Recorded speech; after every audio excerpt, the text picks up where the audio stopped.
Si vous possédez un smartphone, vous utilisez peut-être déjà la 4G, la dernière génération d'Internet. Eh bien, sachez que dans les laboratoires, on planche déjà sur son successeur, la 5G, encore plus rapide et mieux connectée. Bruxelles pourrait même bien devenir pionnière dans le développement de cette technologie. Les campus universitaires de l'UEB et de la VUB devraient être les premiers à en profiter à l'horizon 2020. Fiona Collienne. On dirait un film de science-fiction, avec des voitures sans conducteur et des objets connectés. Mais la 5G est bien sûr les rails. Actuellement, elle est testée en laboratoire. L'équipementier chinois Huawei l'a présentée au roi Philippe et à une délégation belge.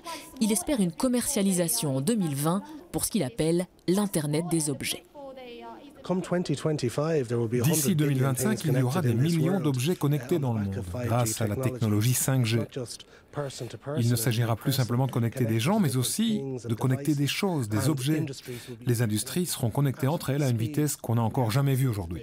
Cette visite belge n'avait rien d'un hasard. Huawei a signé un accord avec Proximus, l'ULB et la VUB pour tester la 5G en Belgique.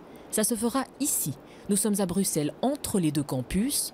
Dans quelques années, un centre d'innovation sortira de terre. Il offrira aux étudiants un accès aux dernières technologies et à la fameuse 5G. Donc l'idée, c'est qu'en fait, on fasse de ce centre d'innovation, avec Huawei, le premier test en Europe réel de l'implémentation des 5G. Mais Bruxelles représente évidemment la porte d'entrée sur l'Europe. Et donc, nous avons une position stratégique. Et donc, pour eux, c'est effectivement the place to be. Huawei est déjà implanté en Belgique. Le groupe vend des smartphones et équipe de nombreuses antennes 3G. Maintenant, il veut aller plus loin et s'imposer en Europe. Si nous pouvons prouver à Bruxelles tous les bénéfices de la 5G, cela impactera l'ensemble de l'Europe. Mais nous ne pouvons pas faire la 5G tout seul. On a besoin de la collaboration de la Commission européenne, des industries, des universités et même de nos concurrents. À terme, il faudra aussi une décision politique pour mettre à jour notre réseau, sans quoi les applications promises par la 5G ne pourront pas être implémentées en Belgique.